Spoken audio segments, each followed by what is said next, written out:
Hi friends, welcome back to my channel. അപ്പോൾ ഇന്ന് ഞാൻ വന്നിട്ടുള്ളത് ഒരു പുഡിങ്ങിൻ്റെ റെസിപ്പിയുമായിട്ടാണ്. സേമി കൊണ്ടുള്ള ഒരു പുഡിങ്ങാണിത്, വെർമിസെല്ലി മിൽക്ക് പുഡിങ്. എൻ്റെ ഈ ചാനൽ സബ്സ്ക്രൈബ് ചെയ്യാത്തവരുണ്ടെങ്കിൽ ഒന്ന് സബ്സ്ക്രൈബ് ചെയ്യുക. കൂടെ ബെൽ ബട്ടൺ ക്ലിക്ക് ചെയ്യുക. ബെൽ ബട്ടൺ ക്ലിക്ക് ചെയ്യുമ്പോൾ ഓൾ എന്ന ഓപ്ഷനിൽ എനാബിൾ ചെയ്യാം. അപ്പോൾ നമുക്ക് വീഡിയോയിലോട്ട് കിടക്കാം. പുഡിങ് റെഡിയാക്കാൻ വേണ്ടി ഒരു പാൻ വെച്ചു അതിലേക്ക് 1.5 ടേബിൾ സ്പൂൺ നെയ്യ് ഒഴിച്ചു കൊടുക്കുക. നെയ്യിന് പകരം നിങ്ങൾക്ക് ബട്ടർ യൂസ് ചെയ്യാം. ഇതൊന്ന് ചൂടായാൽ ഇതിലേക്ക് 2 കപ്പ് അഥവാ 200 ഗ്രാം സേമിയ ചേർത്ത് കൊടുക്കാം. ഇതൊന്ന് മീഡിയം ഫ്ലെയിമിലിട്ട് ഒരു 3-4 മിനിറ്റ് ഒന്ന് റോസ്റ്റ് ചെയ്തെടുക്കാം. നെയ്യിലൊന്ന് വറുത്തെടുക്കുമ്പോൾ നെയ്യിൻ്റെ ഒരു ഫ്ലേവറും കിട്ടും, സേമിയയുടെ ആ പച്ചമണവും മാറിക്കിട്ടും. ഇപ്പോൾ നമ്മുടെ സേമിയ നെയ്യിലൊന്ന് ചൂടാക്കി എടുത്തിട്ടുണ്ട്. ഇനി ഇതിലേക്ക് 1/2 കപ്പ് അഥവാ 125 മില്ലി കണ്ടൻസ്ഡ് മിൽക്ക്, അതായത് മിൽക്ക് മെയ്ഡ് ചേർത്ത് കൊടുത്തിട്ടുണ്ട്. നിങ്ങൾക്ക് മധുരം കൂടുതൽ വേണമെന്നുണ്ടെങ്കിൽ കുറച്ചുകൂടെ ചേർത്ത് കൊടുക്കാം. വേണമെന്നുണ്ടെങ്കിൽ ഷുഗറും ആഡ് ചെയ്യാം. ഇതന്നെ ഒരു അത്യാവശ്യം മധുരമുണ്ട്. ഞാനിപ്പോൾ വേറെ ഒന്നും ആഡ് ചെയ്യുന്നില്ല. ഒരു 2 മിനിറ്റ് ഇതിലൊന്ന് മിക്സ് ആക്കി എടുക്കാം. എന്നിട്ട് ഫ്ലെയിം ഓഫ് ചെയ്യാം.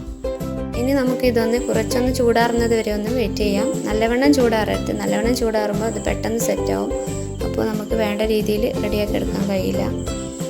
ഇതൊന്ന് ചൂടാറുമ്പോഴേക്കും ഇതിലേക്കുള്ള ക്രീം മിൽക്ക് റെഡിയാക്കാം. ഇതിനായി ഒരു ബൗളെടുത്ത് അതിലേക്ക് 1 ടേബിൾ സ്പൂൺ കോൺഫ്ലവറും 1 ടേബിൾ സ്പൂൺ റവയും 1.5 കപ്പ് മിൽക്കും 5 ടേബിൾ സ്പൂൺ ഷുഗറും ആഡ് ചെയ്ത് ഇതൊന്ന് മിക്സ് ആക്കി എടുക്കാം. കോൺഫ്ലവറിന് പകരമായി നിങ്ങൾക്ക് മൈദയും യൂസ് ചെയ്യാം. ഫ്ലെയിം മീഡിയം ഫ്ലെയിമിലാക്കി കൈവിടാതെ ഇതുപോലെ ഇളക്കിക്കൊണ്ടേയിരിക്കുക. ഒരു തിക്ക് ബാറ്റർ ആകുന്നത് വരെ ഇത് ഇളക്കിക്കൊണ്ടേയിരിക്കണം. ഇങ്ങനെ കണ്ടിന്യൂസ് ആയി ഇളക്കാതിരുന്നാൽ ഇത് പെട്ടെന്ന് അടിക്ക് പിടിക്കും.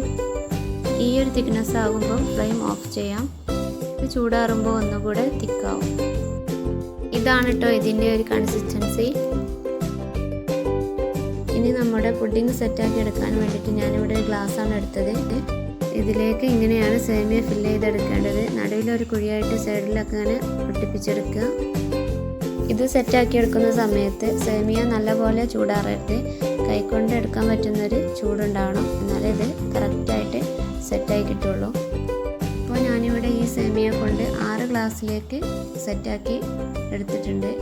ഇനി ഇത് 15 മിനിറ്റ് ഒന്ന് ചൂടാറാൻ വേണ്ടി മാറ്റി വെക്കാം. 15 മിനിറ്റിന് ശേഷം ഇതൊന്ന് കയ്യിലേക്ക് ഫ്ലിപ്പ് ചെയ്തിട്ട് ഇങ്ങനെ ഒന്ന് തട്ടി കൊടുത്താൽ മതി. അപ്പോൾ തന്നെ പാത്രത്തിൽ നിന്ന് കിട്ടും. ഇങ്ങനെ ഉള്ളതും എടുത്ത് മാറ്റുക. ഇനി നമ്മുടെ വെർമിസെല്ലി കപ്പിൻ്റെ സെൻറ്ററിലോട്ടായി നേരത്തെ റെഡിയാക്കി വെച്ച ക്രീം മിൽക്ക് കുറച്ച് ഒഴിച്ചു കൊടുക്കാം. ഇനി ഇതിൻ്റെ മേളിലായിട്ട് കുറച്ച് നട്ട്സോ ചോക്ലേറ്റ് പൊടിച്ചതോ എന്തെങ്കിലും ഒന്ന് ചേർത്ത് ഇതൊന്ന് ഡെക്കറേറ്റ് ചെയ്തെടുക്കാം. ഇപ്പോൾ നമ്മുടെ വെർമിസെല്ലി പുഡിങ് ഇവിടെ റെഡിയാക്കി ഇട്ടിട്ടുണ്ട്.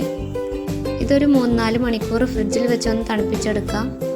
തണുപ്പിച്ച് കഴിക്കുമ്പോഴാണ് ഇതിന് കൂടുതൽ ടേസ്റ്റ്. അപ്പോൾ എൻ്റെ ഈ വീഡിയോ ഇഷ്ടമായിട്ടുണ്ടെന്ന് കരുതുന്നു. ഇഷ്ടമാണെങ്കിൽ ലൈക്ക് ചെയ്യുക, ഷെയർ ചെയ്യുക, പ്രീവിയസ് വീഡിയോസൊക്കെ ഒന്ന് പോയി കാണുക. അപ്പോൾ അടുത്ത പുതിയ വീഡിയോയുമായി വരുന്നവരേക്കും എല്ലാവർക്കും ബൈ. Thank you.